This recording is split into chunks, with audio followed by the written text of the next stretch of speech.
الحمد لله رب العالمين والصلاة والسلام على رسوله الكريم أما بعد فأعوذ بالله من الشيطان الرجيم بسم الله الرحمن الرحيم قل صدق الله فاتبعوا ملة إبراهيم حنيفا وما كان من المشركين إن أول بيت وضي للناس للذي ببكة مباركا وهدى للعالمين فيه آيات بينات مقام إبراهيم ومن دخله كان آمنا ولله على الناس حج البيت من استطاع إليه سبيلا ومن كفر فإن الله غني عن العالمين صدق اللہ العظیم۔ چوتھا پارہ ہے اور اسی پارے کے آیات مبارکہ ہے سورہ آل عمران۔ حج کے ایام قریب آ رہے ہیں، اس اعتبار سے آیات مبارکہ میں نے پڑھی ہے، تو آج انشاءاللہ تعالی بتوفیق الہی کعبۃ اللہ، اس کی تعمیر، اس کی تاریخ اور مقصد حج کیا ہے، اس پہ انشاءاللہ تبارک و تعالی ابراہیم علیہ السلام کی کچھ سیرت پہ بھی گفتگو کریں گے آج انشاءاللہ۔ قرآن مجید میں یہی وہ مقام ہے جہاں پہ حج کی فرضیت ہے واضح۔ سورۃ البقرہ کے اندر بھی بہت تفصیلات ہے اس کی، اور یہاں پہ اللہ تعالیٰ جو بات شروع کر رہے ہیں یہاں پہ بہت اہم بات ہے۔ اللہ اپنے نبی کو حکم دے رہے ہیں، رسول اللہ صلی اللہ علیہ وسلم کو، قل، آپ کہہ دیجئے، آپ بہت بڑی بات ہے جو کیا ہے، قل کہہ دیجئے آپ کہ صدق اللہ، اللہ کی بات ہی سچی بات ہے۔ یہ بات کیوں کہی جا رہی ہے؟ کیا لوگ اللہ کو جھوٹا سمجھتے تھے؟ نہیں، میں اللہ جھوٹ نہیں بولتا، اسی لیے اللہ سے دور۔ اس کا بیک گراؤنڈ کیا ہے، پس منظر کیا ہے، وہ سوچنا ہے اصل میں۔ قل صدق اللہ، آپ کہہ دیجئے کہ اللہ ہی کی بات صحیح ہے۔ جب یہ بات سمجھ میں آ رہی ہے کہ مخاطبین جو ہے اللہ تبارک و تعالیٰ کو یہ نہیں سمجھتے اللہ جھوٹ بولتا ہے، تو پھر خواہ مخواہ کی بات کیوں کہی جا رہی ہے؟ آپ کہہ دیجیے اللہ سچ بولتا ہے نا، تو اس کو تھوڑا سا غور کرنے سے بات آسانی سمجھ میں آ جاتی ہے۔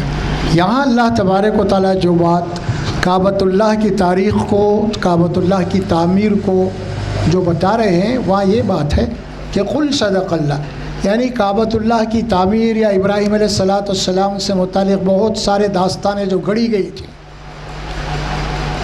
اور اس کو حقیقت کا جامع پہنا کے پیش کر رہے تھے لوگ کو، تو اللہ فرماتے ہیں کہ نہیں، اب جو بات اللہ بتائے گا کہے گا وہی بات صحیح ہوگی، تمہارے یہ داستانیں چلنے والے نہیں ہیں، یہ من گھڑت بات ہے تمہاری، کعبۃ اللہ کی طرف منسوب ہے، اور پھر ابراہیم علیہ السلام کی شخصیت کی طرف بھی بہت ساری باتیں منسوب ہیں، اور یہ تمہاری اپنی گھڑی ہوئی باتیں ہیں، جھوٹی باتیں ہیں۔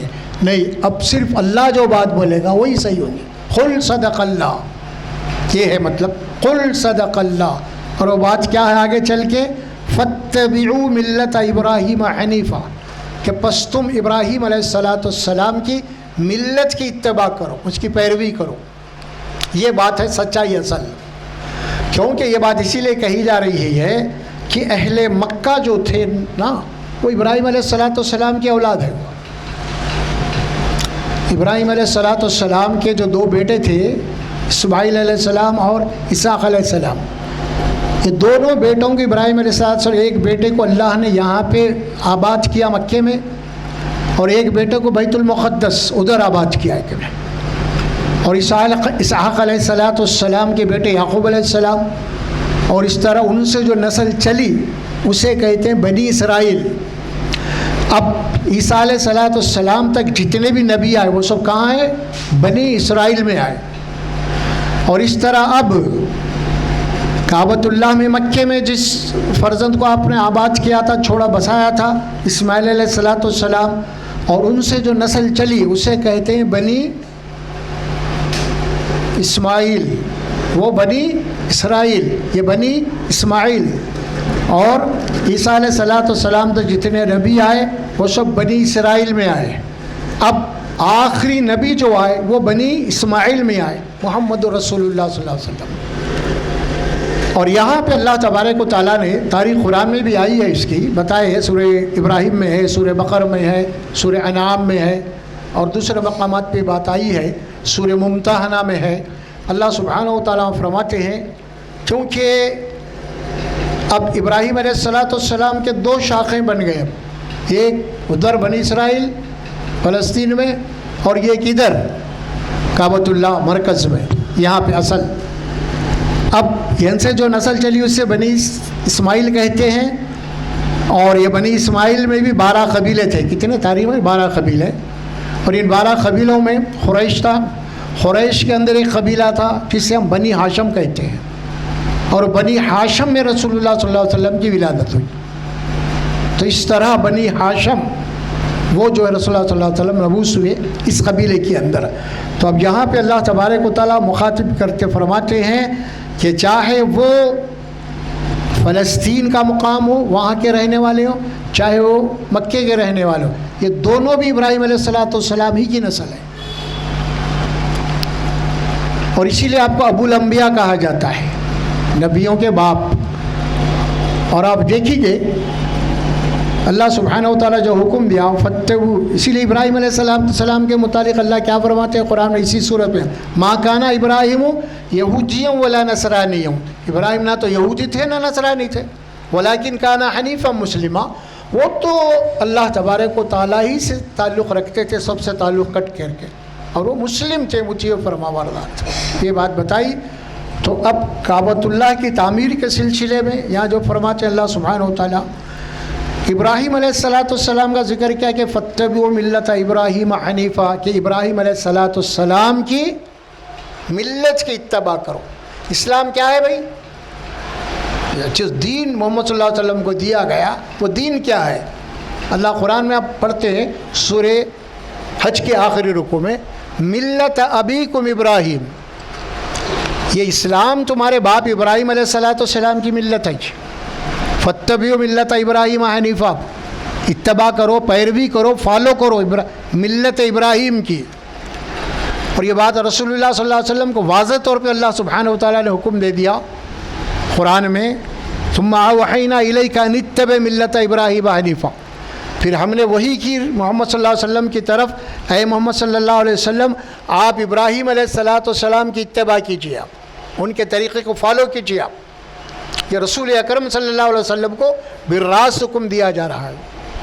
اور یہاں پہ فرمایا کہ فاتبعوا ملت ابراہیم حنیفا، وہ حنیف تھا۔ حنیف، حنیف کسے کہتے ہیں؟ حنیف کے معنی یہ ہے کہ آدمی ہر طرف سے اپنا تعلق منقطع کر لے، کہ صرف اللہ کی طرف ہو جائے، وہ اللہ سے وابستہ ہو جائے، اس حنیف کہا جاتا ہے۔ جیسا کہ سورہ حج میں آتا ہے حنفاء للہ غیر مشرکین بہ، حنفاء للہ غیر مشرکین بہ، کہ تم ہر طریقے سے ہر طرف سے کٹ کے صرف اللہ کے ہو جاؤ اور شرک نہیں، غیر مشرکین بہ، مشرکین میں سے نہیں۔ اور یہاں بھی یہی بات آئی، اللہ سبحانہ و تعالیٰ فرماتے ہیں خاص طور پہ قرآن مجید میں جہاں بھی ابراہیم علیہ السلام کا ذکر آتا ہے تو وہاں پہ 2 ابراہیم علیہ السلام کے صفات آتے ہیں، اور یہاں پہ بھی ایک صفت آئی 2 صفات میں سے، وما کانا من المشرکین اور حنیفہ ایک ہے، اور مقامات پہ آتا ہے ولیکن کان حنیفا مسلمہ، یہ آتا ہے وما کانا من المشرکین ولم یک من المشرکین۔ یہ ابراہیم علیہ السلام کے صفات ہے یہ جو قرآن میں آتے ہیں۔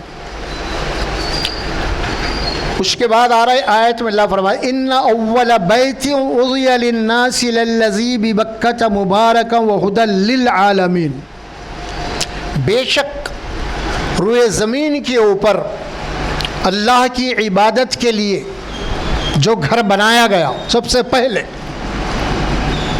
سے پہلے اللہ کی عبادت کے لیے انسانوں کے لیے جو گھر بنایا گیا زمین کے اوپر سب سے پہلے وہ کہاں ہے؟ للذی ببکۃ مبارکن، اور وہ جو ہے مکے میں ہے، مبارک گھر اللہ کا، اور وہدی للعالمین، سارے عالم کا ہدایت کا مرکز ہے وہ کعبۃ اللہ مکے میں، اس کو فرمایا فیہ آیات بینات مقام ابراہیم، اور اس مقام کے اوپر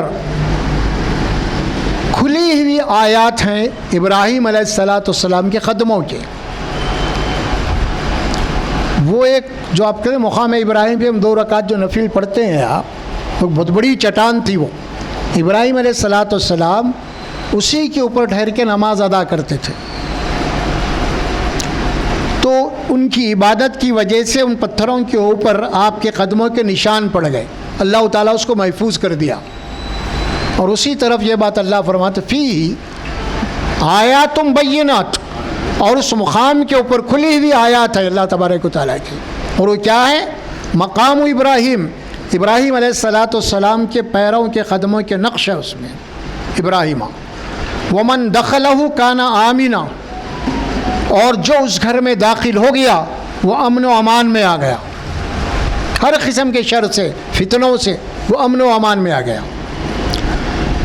اور اگلی آیت، اگلے جملے جو آ رہے ہیں وَلِلَّهِ عَلَى النَّاسِ حِجُّ الْبَيْتِ مَنِ اسْتَطَاعَ إِلَيْهِ سَبِيلًا، اور لوگوں کے اوپر اللہ کے گھر کا حج کرنا فرض کر دیا گیا جو اس کے گھر کو جانے کی مالی اور جسمانی استطاعت رکھتے ہوں۔ 2 شرط ہیں، زندگی میں ایک مرتبہ وَلِلَّهِ عَلَى النَّاسِ حِجُّ الْبَيْتِ، انسانوں کے اوپر اللہ کی طرف سے یہ لازم کر دیا گیا کہ حج البیت، کہ وہ اللہ کے گھر کا حج کرے، من استطاع الیہ سبیلا، جو اس کے گھر کو جانے کی استطاعت رکھتے ہوں۔ اور استطاعت میں دونوں باتیں ہیں، مالی اور بدنی۔ آدمی کے پاس مال بھی ہو اور پورے سہولت کے ساتھ وہ حج کر کے واپس آتا ہو، وہ مال ہو اس کے پاس اتنا، اور یہاں پہ بھی اس کے جو بیوی بچے بہرحال جو بھی ہیں گھر والے، اور وہ بھی پریشان نہ ہو حج پہ جانے سے، ان کا بھی وہ پورے کا پورا جو انتظام کر کے جائے، ہے نا، خود اپنا بھی، ہاں گھر سے نکل کے گھر کو واپس آنے تک وہ پوری سہولت ہو اس کو، تو اس کے اوپر حج پر ہے۔ ایک بات تو مالی ہو گئی، اسی طرح بدنی ہے، اب مال تو ہے لیکن مریض ہے، انہیں جا نہیں سکتا، تو اس کے اوپر حج کیا ہے؟ اس کے فقہات ہے، اس کے لیے حج نیابت کہتے ہیں، وہ حج بدل کا الفاظ استعمال کرتے ہیں وہ صحیح نہیں ہے، وہ نیابت کہتے ہیں اسے۔ نیابت کے معنی یہ ہیں، مثال کے طور پہ آپ اگر اتنے مریض ہیں کہ آپ چل پھر نہیں سکتے، آپ طواف نہیں کر سکتے، تو آپ اپنے طرف سے سرمایہ لگا کے اپنا نائب بنا کے اس کو حج پہ بھیج سکتے ہیں، آپ کے نیابت میں انہیں حج کر رہا ہو، بدل نہیں ہے، بدل کے الفاظ صحیح نہیں آتے ہو، حج بدل بولے تو آپ کا بدل انہیں نہیں کر سکتا، بلکہ آپ کی نیابت میں کر رہا انہیں، نائب سمجھو آپ، وہ ہے۔ تو ایک سہولت ان کے لیے یہ ہے، اور پھر وہ دوسری بات یہ ہے کہ جس کو آپ حج پہ بھیج رہے ہیں نا، وہ خود پہلے اپنا حج کرا ہوا ہو، ایسے آدمی کو بھیجنا چاہیے آپ، یہ نہیں کہ انہیں اپنا حج نہیں کرا آپ بھیج رہے ہیں اس کو، ایسا لیجیے۔ میرا اور فقہی مسائل ہے، اس کے اندر کچھ اختلاف رائے ہے بھی ہے، وہ کوئی مسئلہ نہیں ہے یہ۔ بہرحال اس کے گھر تک جانے کی آپ کو پوری سہولت ہو، اور ان کے اوپر زندگی میں ایک مرتبہ حج بیت اللہ فرض ہے۔ اور اس سلسلے میں جو باتیں کہی جاتی ہیں نا، کہ جیسے ہی اس کی صحت اور مال دونوں آ گئے، سب سے پہلا کام یہ کہ حج کی ارادہ کر لیں، لڑتی میں نہیں ڈالنا اس کو۔ آپ کے پاس مال بھی آ گیا الحمدللہ، صحت بھی ہے، تو فوری اب آنے والا جو سال آپ کا ہوگا نا، اس میں فوری نیت کر کے آپ چلے آنا۔ یہ نہیں کہ ہمارے پاس عموماً لوگوں کے خیالات ہیں، ابھی تو عمر ہیچ کا ہے نا، دیکھیں گے 60 سال میں 70 سال میں ہمارے پاس جو لوگ حج پہ جاتے ہیں انڈیا کے، وہ یہی عمر کے جاتے ہیں۔ خیر اب ذرا پھر بھی جا رہی، لیکن پہلے ہم دیکھتے تھے کہ بڈھے، ضعیف، آخری سب سے کمزور وہاں پہ حج دیکھتے، مکے میں تو صرف انڈیا پاکستان کے دکھتے تھے وہاں، باقی پورے جوان، اچھے خاصے صحت مند، اور صحت مند لوگوں کے لیے چاہیے، سمجھ میں نا. حج کو اسی لیے جہاد سے بھی تعبیر کیا گیا. جہاد میں کیا مریض جاتا ہے کیا؟ تھوڑی. کمزور بھی جہاد میں نہیں جا سکتا کیونکہ حالات ویسے وہاں بنتے ہیں. کب کیا ہوتا نہیں معلوم، وہ مقابلہ کرنا پڑتا ہے. تو آپ صحت مند ہونا چاہیے آپ ہر طریقے سے. تو اسی لیے فرمایا کہ جیسے ہی الحمدللہ اللہ سبحانہ و تعالیٰ آپ کو مالی استطاعت بھی دیا ہے اور صحت بھی دیا ہے تو فوری آپ حج کا نیت کر لیں، حج کر لیں آپ. اگر ایسا نہیں کریں گے تو پھر معاملہ یہ گنہگار ہوتے ہیں. بلکہ حدیث میں تو سخت وعید ہے، وہ یہ ہے ایک آدمی کے اوپر حج فرض ہو گیا اور پوری جانے کی جہاں سہولت اس کے پاس ہے، اس کے باوجود حج کو نہیں جا رہا تو وارننگ دی گئی. اللہ کو اس بات کی پرواہ نہیں ہے وہ یہودی مرے یا نصرانی مرے. سخت وعید ہے. تو حج بیت اللہ زندگی میں ایک مرتبہ، اس کو بھی ذہن میں رکھیے اب آپ. من استطاع الیہ سبیلا ومن کفر فإن اللہ غنی عن العالمین. اور جو اللہ تبارک و تعالی حکم دے حج فرضیت کی، اگر وہ نہیں کرتے، انکار کرتے، نہیں جاتے، کوئی پرواہ نہیں ہے، اللہ تبارک و تعالیٰ ان کا محتاج نہیں ہے. ومن کفر، جو انکار کرے اس کا، فإن اللہ غنی عن العالمین، اللہ سارے جہاں سے بے نیاز ہے، اس کو کسی کی پرواہ نہیں ہے. اس کے گھر کو آتے ہیں یا نہیں آتے ہیں، اللہ سبحانہ و تعالیٰ فرمائے. حج کی فرضیت کے متعلق جو ہے نا یہ آیات تھی. اب حج بیت اللہ کی ہم کچھ پس منظر اس کو دیکھیں گے قرآن سے کہ ابراہیم علیہ السلام نے جو گھر یہ تعمیر کیا، اللہ کے حکم سے تعمیر کیا.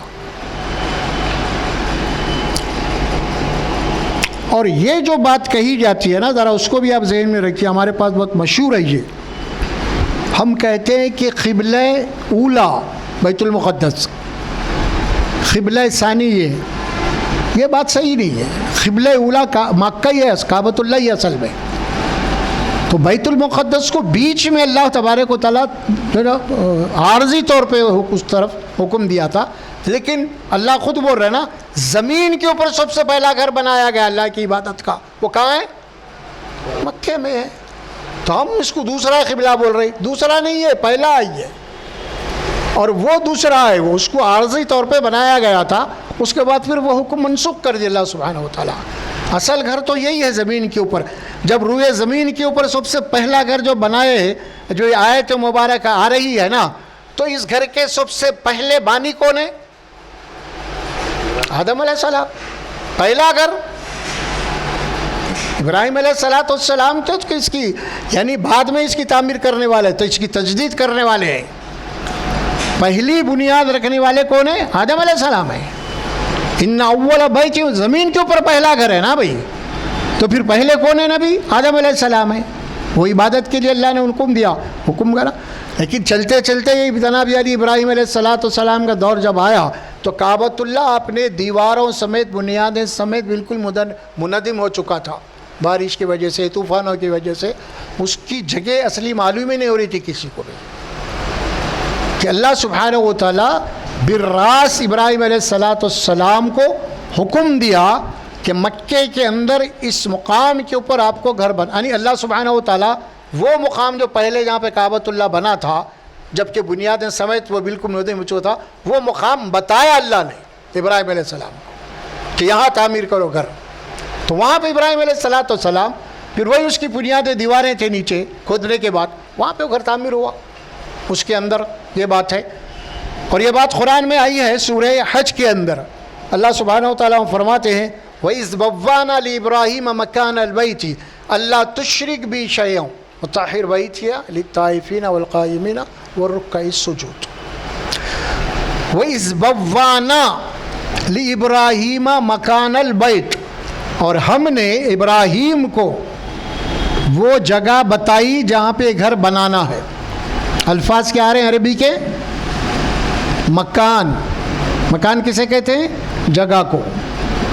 بیت گھر، مکان البیت یعنی اس جگہ کے اوپر یہ گھر بنانا ہے. بہرحال جو بھی اللہ تبارک و تعالیٰ کے اس زمانے میں جبرائیل فرشتوں کے ذریعے سے بتائے، وہ جبرائیل امین نے کوئی بھی، اور وہاں کے بالکلیہ طور پہ جناب مارک آؤٹ کرے وہاں پہ، اور یہاں گھر بنانا ہے. اور ساتھ میں یہ بھی فرمایا کہ گھر کیوں بنانا ہے، وہ اصل بات ہے. کیونکہ اس وقت ابراہیم علیہ السلام کے دور میں اس وقت پوری دنیا میں بت پرستی تھی، کہیں بھی خالص اللہ کی بندگی کرنے کے لیے کوئی گھر نہیں تھا. پوری دنیا زمین کے اوپر سب بت پرست، تاریخ بھی پڑھی آپ، معلوم ہوگا آپ کو، صرف چاروں طرف بت پرستی بت پر تھا. تو اب اللہ تبارک و تعالیٰ اللہ کی خالص بندگی کے لیے گھر تعمیر کرنا ہے، اور وہ گھر کا انتخاب وہاں پہ کیا گیا. اور وہ ایسا مقام ہے کہ آپ دیکھیں گے قرآن میں بھی یہ بات بتائی گئی، تاریخ میں بھی بتائی گئی، اور اس سے پہلے جو لوگ اس مقام کو جا کے آئے ہیں 40-50 سال 60 سال پہلے، ان کو بھی معلوم ہے، کیونکہ آج ترقی ہو چکی الگ بات ہے، لیکن پہلے کیا تھا؟ کچھ بھی ریگستان تھا، پہاڑ تھے، کچھ نہیں تھے. 60-70 سال پہلے کچھ بھی نہیں تھے. اب قسم کی سہولت ہو گئی، اب یہ الگ بات ہے، لیکن اس وقت وہ مقام پہ کعبۃ اللہ بنایا گیا. اور بنانے کا مقصد کیا تھا؟ اللہ تشرک بہ شیئا، کہ اب اس مقام پہ شرک نہیں ہوگا، خالص اللہ کی بندگی کے لیے اب یہ گھر تعمیر ہوگا. باقی جتنے بھی عبادات کے گھر ہیں معبد، وہ سب غیر اللہ کی عبادت ہو رہی، پوجا پاٹ ہو رہی، وہاں پہ سب انسانوں کی ہو رہی، غیر اللہ کی ہو رہی. لیکن اب یہاں پہ صرف اور صرف خالص اللہ کی بندگی کے لیے یہ گھر تعمیر کرنا ہے. یہ حکم تھا اللہ تشرک بی شیئا، اور حکم دیا اس کے بعد گھر تعمیر کرو. گھر تعمیر کرنے کے بعد پھر اس گھر کی دیکھ بھال بھی کرو آپ. اچھا، اب ہم یہ سورہ بقرہ میں چلتے ہیں. تو سورۃ البقرہ کے اندر آئی یہ بات پہلے پارے میں، وہاں پہ اللہ سبحانہ و تعالیٰ فرمایا کہ اب یہ تو مکان البیت کی بات تو یہاں آ گئی کہ کس مقام پہ گھر بنانا ہے، تعمیر کرنا ہے. اب وہ تعمیر شروع ہوئی، تو وہ تعمیر شروع ہوئی تو اس کا ذکر سورہ بقرہ میں ہے. وَإِذْ يَرْفَعُ إِبْرَاهِيمُ الْقَوَاعِدَ مِنَ الْبَيْتِ. قواعد کسے کہتے ہیں؟ بنیادوں کو. من البیت، اس گھر کی بنیادیں رکھ رہے تھے. وَإِذْ يَرْفَعُ إِبْرَاهِيمُ الْقَوَاعِدَ، یرفع کے معنی اٹھانا، دیواریں اٹھا رہی. من البیت، پہلے تو پایا ڈالے بنیاد، پھر اس کے بعد دیواریں اٹھا رہے. یرفعو کے معنی کیا ہے؟ اٹھانا، اٹھائے. من البیت یہ ذکر ہے سورۃ البقرہ کے اندر. وَإِذْ يَرْفَعُ إِبْرَاهِيمُ الْقَوَاعِدَ مِنَ الْبَيْتِ وَإِسْمَاعِيلُ، دونوں مل کے تعمیر کرے. ابراہیم علیہ السلام اور اسماعیل علیہ السلام، یہ دونوں تعمیر کر رہے ہیں اس گھر کی. یہ ذکر اللہ سبحانہ و تعالیٰ کر رہے نا، ابراہیم اور اسماعیل. اور پھر وہاں پہ بھی اللہ تبارک و تعالیٰ یہ بات فرمایا کہ دونوں مل کے اس گھر کی دیواریں کرتے ہوئے اللہ سے دعا کر رہے تھے. ربنا تقبل منا انک انت السمیع العلیم. پوری آیت کیا ہے؟ وَإِذْ يَرْفَعُ إِبْرَاهِيمُ الْقَوَاعِدَ مِنَ الْبَيْتِ وَإِسْمَاعِيلَ رَبَّنَا تَقَبَّلْ مِنَّا إِنَّكَ أَنْتَ السَّمِيعُ الْعَلِيمُ. پوری آیت، یعنی باپ اور بیٹے دونوں مل کے کعبۃ اللہ کی دیواریں اٹھا رہے ہیں، کعبۃ اللہ کی تعمیر کر رہے ہیں. اتنا مقدس کام ہو رہا ہے، اس کے باوجود بھی اللہ سے وہ دعا کر رہے ہیں کہ اے اللہ ہماری اس دعا کو، ہماری اس خدمت کو قبول کر تو. بہت بڑی بات ہے، اور تو سننے والا اور جاننے والا ہے. ہمارے نیتوں کی حالت بھی جاننے والا ہے، ہماری دعاؤں کا سننے والا ہے. تو دونوں مل کے وہ گھر کی تعمیر کر رہے ہیں. ان کی نیت کیا ہے اللہ وہ بتا رہے. پھر اس کے بعد اللہ نے ان سے وعدہ بھی لیا، وَانْتَحِرْ بَيْتِيَ لِلطَّائِفِينَ وَالْعَاكِفِينَ وَالرُّكَّعِ السُّجُودِ. ہم نے ابراہیم اور ان کے لختے جگر سے یہ وعدہ لیا کہ اب تم گھر بنانا نہیں، اس کے بعد گھر کا مینٹیننس بھی تم کرنا ہے. اب انتحیر بیتیا، میرے گھر کو پاک و صاف رکھنا. یہاں پہ لوگ آئیں گے، طواف کرنے کے لیے آئیں گے، اعتکاف میں کرنے میں آئیں گے، اور رکوع اور سجود کرنے کے لیے آئیں گے، لیکن تم ان کی خدمت کرنا. یہ قرآن بول رہا. کون سی ہستی ہے؟ ابراہیم خلیل اللہ ہے، اور انہیں کہا جا رہا ہے کہ عام آدمیوں کی خدمت کرو، جو میرے مہمان جو آتے ہیں. اور پھر وہ بھی اپنے عمل میں اتنے مخلص ہیں، وہ کام کر کے بھی اللہ سے دعا کر رہے ہیں، ان کے اندر یہ فکر نہیں پیدا ہوئی نعوذ باللہ ہمارے پاس کوئی نیک کام کرے تو ہم اس کو جو نا میں ڈھنڈورا پیٹ دیتے ہیں. ہمارے پاس خالی ایک مسجد میں پنکھا لگا ہے تو پنکھے کی بلیڈوں کے اپنا نام لکھا ہوا ہے. کیا بھائی؟ کولر لگا دیے، کولر پہ آپ کا نام لکھا ہوا ہے. ٹھنڈے پانی کی مشین لگا دی، اس کے اوپر نام برائے فلاں. اچھا یہ تو یہ چھوڑیے، آپ قرآن مجید بھی کوئی لوگ لکھ رہے ہیں تو وہاں پہ برائے وقف ایصال ثواب فلاں کے نام سے، یعنی قرآن پڑھنے سے پہلے ان کو پڑھنا آپ جو دیے رکھے قرآن. کیا ہے بھائی یہ کتنا بگاڑ ہے؟ یعنی ہم عمل میں مخلص ہے ہی نہیں. ہم کو اللہ کے لیے کرنا ہے کام، اور مخلصین کی جو صفات اللہ یہاں بتا رہے ہیں، اتنا عظیم کام کرنے کے بعد بھی ان کو یہی دعا تھی، اللہ ہمارے اس عمل کو قبول کر. قبولیت کی فکر ہونا، ہمارے پاس قبولیت کی فکر نہیں ہوتی، ثواب کی فکر ہوتی ہے. یہی ہے نا فرق بھئی. آپ کا عمل قبول ہو گیا تو آٹومیٹکلی آپ کو ثواب مل جائے گا. آپ ثواب کی چکر میں ہیں اور آپ کا عمل قبول نہیں ہوا تو کیا ثواب ملے گا؟ آپ کو نہیں ملے گا. تو آپ دعا ثواب کی نہیں، آپ اپنے عمل کی قبولیت کی کیجئے، خود بخود آپ کو ثواب مل جائے گا.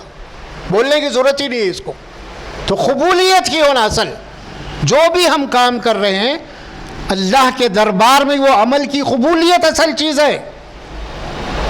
ہر عمل قبول نہیں ہوتا اللہ کے دربار میں. اللہ دیکھتے ہیں کہ اس کی نیت کیا ہے. سمجھے آپ؟ وہ جنگ تبوک کا معاملہ ایک بہت بڑی جنگ تھی، بہت دور کا مسئلہ تھا، اور اس وقت بہت سارے زر و مال کی ضرورت تھی. اللہ کے نبی صلی اللہ علیہ وسلم نے اعلان کیا کہ ہمیں مال کی ضرورت ہے، اس وقت ہتھیار لینا ہے ہمیں، اور لمبا سفر ہے، کھانے پینے کا مسئلہ ہے. اعلان کیا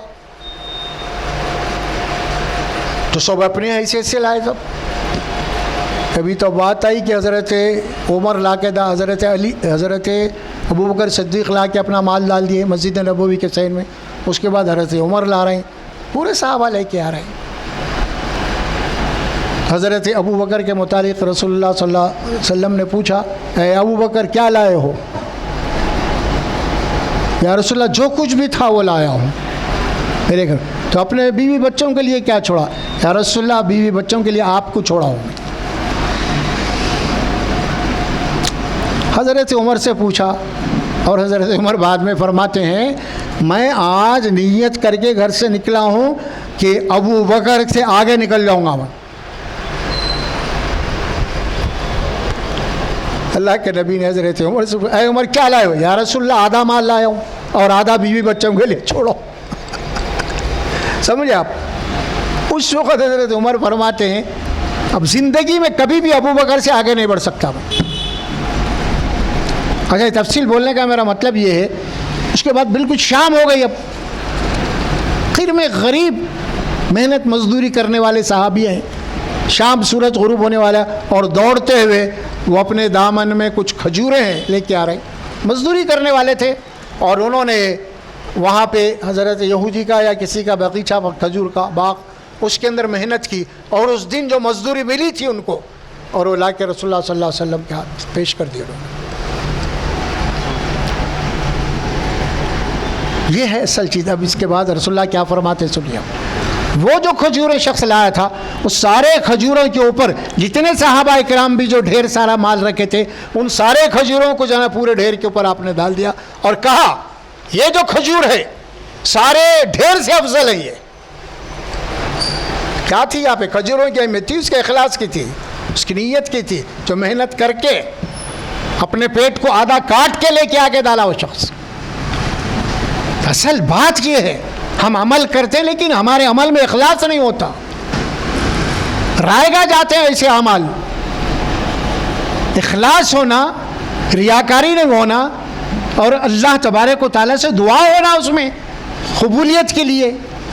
کیا آپ جو عمل کرتے ہیں اللہ کے ہاں قبول تھوڑے ہوتا؟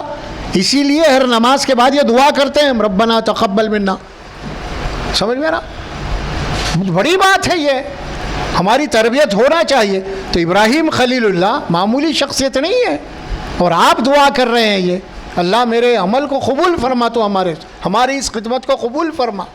یہ نہیں بول رہے کہ ثواب مل گیا، اتنا بڑا نیک کام ہم کر لیے. اللہ محفوظ رکھے، اس سے بچنا چاہیے ہمیں، اس سے بچنا.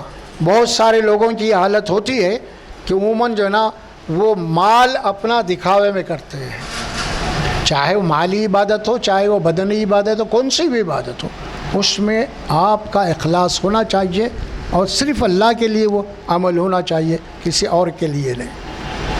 تو بہرحال ابراہیم علیہ السلام گھر کی تعمیر کر رہے ہیں، اور گھر کو تعمیر کرنے کا مقصد کیا بتایا؟ اللہ تشرک بھی شیئا، یعنی اب شرک نہیں ہوگا یہاں اس گھر پہ. وہ گھر تعمیر ہوا، پھر اس گھر کی دیکھ بھال کے لیے اللہ نے عہد و پیمان لے لیا. گویا کہ یوں سمجھ لیجئے آپ ابراہیم خلیل اللہ ان کے بیٹے متولی ہے اس گھر کے، آپ ہوتے نا متولی جیسے اس طرح. تو بعد میں چلتا رہا آپ نسل در نسل اللہ سبحانہ و تعالیٰ. اب آپ دیکھیں گے کہ اللہ تبارک و تعالیٰ اس گھر کے طواف کا حکم دیا قرآن. ایک تو اول بیتن کا الفاظ ہے یہاں پہ، اور سورہ حج میں اللہ فرماتے ہیں وَلْيَطَّوَّفُوا بِالْبَيْتِ الْعَتِيقِ. اس کے معنی ہوتے ہیں انہیں چاہیے کہ اس قدیم گھر کی طواف کریں. اسی سے طواف فرض ہے. ایک آپ کے حج کے اندر ایک طواف جو ہوتا ہے آپ کا، وہ اسی آیت کے ضمن میں فرض ہے. اس میں ایک طواف قدوم ہوتا ہے، ایک طواف زیارت ہوتا ہے، ایک طواف حج ہوتا ہے اس میں. تو اس طرح طواف ودا آخری میں آپ آتے خود طواف کر کے آتے ہیں، اور شروع جاتے ہیں آپ طواف قدوم کرتے ہیں اس طریقے سے. بہرحال تو وَلْيَطَّوَّفُوا بِالْبَيْتِ الْعَتِيقِ، انہیں چاہیے کہ اللہ کے اس قدیم گھر کا وہ طواف کریں. اب آپ دیکھیں گے یہاں جو بات کہی گئی، ابراہیم علیہ السلام اس گھر کی تعمیر کے لیے مقصد بتا دیا گیا کہ اب اس گھر میں شرک نہیں ہونا. اب اس طرح اس اعتبار سے روئے زمین کے اوپر جتنے بھی مساجد ہیں، اور کر رہے ہیں بات کو، جتنے مساجد ہیں اس کا رخ کدھر ہے؟ قبلہ. ہم نماز پڑھتے ہیں مسجد میں، باضابطہ نیت باندھتے ہیں ہم، اگرچہ کہ ہم کعبۃ اللہ سے جناب علی 200-250 کلومیٹر دور ہے، اس کے باوجود یہاں پہ ہم جو نیت کیا باندھ رہے ہیں؟ وہاں کی باندھ رہے ہیں ہم، یہاں کی نہیں. میں نماز پڑھتا ہوں قبلے کی، یہ مسجد نہیں ہے.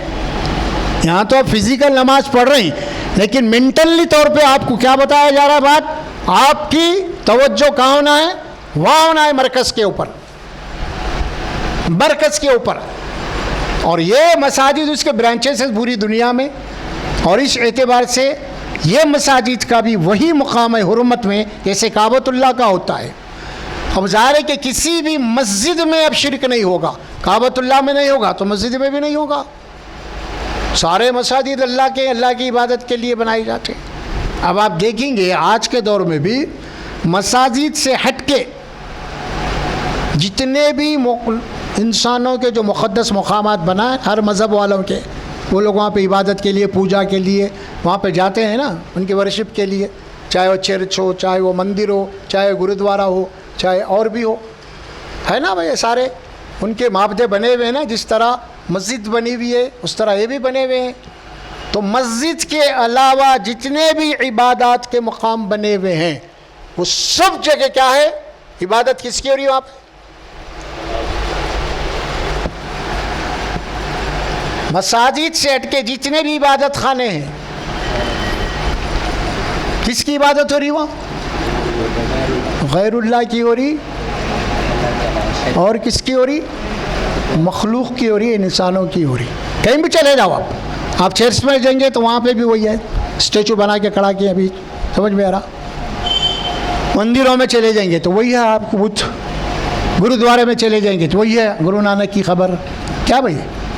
یا پھر ادھر چلے جائیں گے آپ بدھ مذہب کے طرف، وہاں پہ بھی وہی بدھا ہے رکھا ہوا. اسی طرح آپ نام نہاد مسلمانوں کے مقامات ہیں مساجد کو چھوڑ کے، وہاں بھی جائیں گے تو وہاں بھی انسانوں کی مزاریں ہیں، انسانوں کی قبریں ہیں، بزرگان دین کی ہے، اولیاء کرام کی ہے، وہاں عبادت ہو رہی۔ مساجد میں کچھ ہے کیا غیر؟ کچھ ہے؟ کوئی شے ہے مسجد میں؟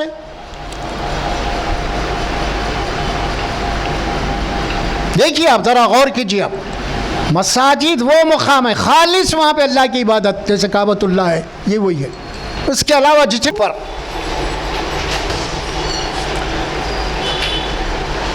طواف ہوتا ہے، کس کا طواف ہوتا ہے؟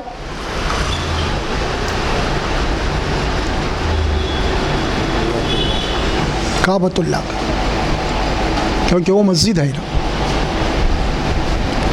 کعبۃ اللہ کا طواف ہوتا ہے، اور یہ مساجد بھی اللہ کے گھر ہیں، اور وہ بھی اللہ کا گھر ہے۔ اسے کیا کہتے ہیں؟ بیت اللہ کہتے ہیں نا اسے بھی، اور یہ مساجد ہیں، یہ بھی اللہ کا گھر ہے۔ تو اب کعبۃ اللہ بھی اللہ کا گھر ہے، جب وہ بھی اللہ کا گھر ہے، جب اس گھر کا طواف ہو رہا ہے کعبۃ اللہ کا، تو کیا ہم یہاں بیٹھ کے ہماری محلے کی مسجد کا طواف کر سکتے ہیں؟ کیا بھائی، کیوں نہیں کر سکتے؟ نہیں، کیونکہ روئے زمین کے اوپر ایک ہی مقام ہے جہاں پہ طواف ہو سکتا ہے، وہ ہے کعبۃ اللہ۔ جب کعبۃ اللہ کو چھوڑ کے زمین پہ جتنے مساجد وہ بھی اللہ کے گھر ہیں، جب وہاں طواف نہیں ہو سکتا تو پھر یہ مزار اور قبروں کا طواف کیسے ہے؟ کیا صاحب، کیا جواب دیں گے آپ؟ سوچو، غور کیجیے آپ، شرک ہے یہ، کعبۃ اللہ سے ہٹ کے کسی اور مقام پہ طواف کرنا یا سعی کرنا، دوڑ لگانا، یہ صرف اس مقام کی حد تک محدود ہے۔ اور وہ عمل کسی اور جگہ کیا گیا تو وہ کیا ہے؟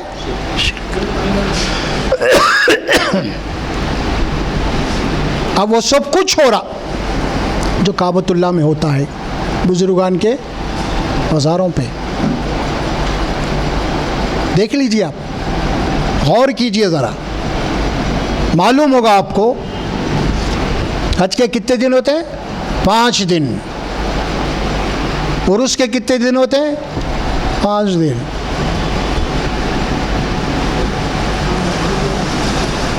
مجمع لگتا ہے منی کا حج میں، کعبۃ اللہ کا غلاف تبدیل ہوتا ہے، اور عرس میں آپ کا یہاں بھی تو تبدیل ہوتا ہے۔ کعبۃ اللہ کا غسل ہوتا ہے، یہاں بھی تو غسل ہوتا ہے نا باضابطہ۔ ہاں، 3 دن کا میلہ لگتا ہے عرس میں، دیکھو آپ، وہاں بھی 3 دن کا میلہ ہے منی کے میدان میں۔ عرفات کا میدان لگتا ہے، یہاں بھی لگتا ہے، دعائیں ہوتی ہیں باضابطہ، وہاں جیسے دعائیں ہوتی ہیں یہاں دعائیں ہوتی ہیں۔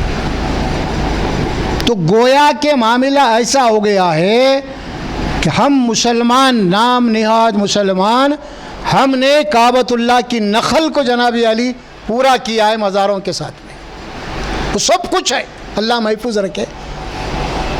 اور اس میں جو علماء ہیں جاننے والے، وہ جانتے ہیں سب غلط ہو رہا، لیکن زبان نہیں کھولتے۔ معلوم ہے ویسے تو کوئی حکم نہیں ہے، کوئی سنت نہیں ہے،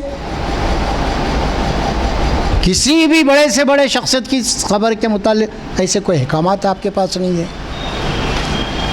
آپ پوری حدیث کو ٹٹول لیجئے، آپ فقہ کے کتابوں کو کھنگال لیجئے، آپ 4 ائمہ جو مشہور ہمارے پاس ہے نا، اہل سنت الجماعت کے 4، ان کو پورے کھنگال لیجئے، آپ کہیں بھی نہیں، بلکہ اس کے خلاف ہے سارے فتوے، لیکن کر رہے اس کو، اور روک رہے نہیں لوگ، معلوم ہے غلط ہے لیکن روکنے تیار نہیں ہے۔ جہاں کوئی خبر دکھی اس کو چننا اڑنا ڈالے ہوئے بیٹھ گئے لوگ، عجیب حالت کر کے رکھ دیے۔ پوری کعبۃ اللہ کی نقل اتاری جا رہی ہے، حاجی آتے ہیں تو وہاں سے کوئی تبرکات لاتے ہیں، ہے نہیں زمزم کا پانی وغیرہ ہے، یہ لوگ ہم یہاں سے تبرکات لاتے ہیں، پھول لاتے ہیں وہاں سے، ان کے ادان کی اودی لے کے آتے ہیں، تبرکات۔ اچھا شعور ہی نہیں، موٹی موٹی باتیں ہیں، یہ بہت موٹی موٹی باتیں ہیں بھائی، ایسا بھی نہیں ہے کوئی باریک مسئلہ ہے، ریسرچ کا مسئلہ ہے، تحقیق کا مسئلہ ہے، بالکل اسلام کے بنیادی تعلیمات کے خلاف ہے یہ سب، اور کوئی مسلک کا جھگڑا نہیں ہے اس میں، کسی امام کا جھگڑا نہیں ہے اس میں، ہر جگہ اٹھائیں گے آپ ان کے فتوے، سب اس کے خلاف۔ باضابطہ ہے جو باتیں آ رہی ہے قرآن میں، وہ گھر کی تعمیر کے لیے باتیں آئی تھی، اور آج ہمارے پاس سارا معاملہ یہاں پہ ہو رہا ہے۔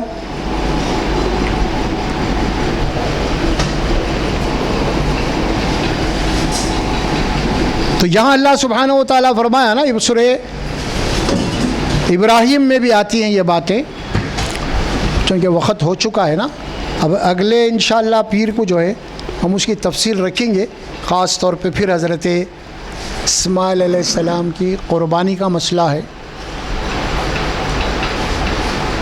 اس کا پس منظر کیا ہے، اللہ تبارک و تعالیٰ کیا حکم دیا، ابراہیم علیہ السلام اپنے طور پہ خواب کی تعبیر لیے، اس کا کیا مقصد ہے، اللہ کا منشا کیا تھا، یہ ساری باتیں آتی ہیں، اور یہ آپ کو ملے گی سورہ صافات انشاءاللہ تعالیٰ۔ تب قربانی کیا ہے تفصیل سے ہم بات کریں گے انشاءاللہ تعالیٰ۔ اللہ سے دعا ہے اللہ سبحانہ و تعالیٰ جو کچھ بھی سنے ہیں اس کے اوپر سننے اور بولنے سے زیادہ عمل کی توفیق عطا فرمائے۔ بارک اللہ لی و لکم فی القرآن العظیم۔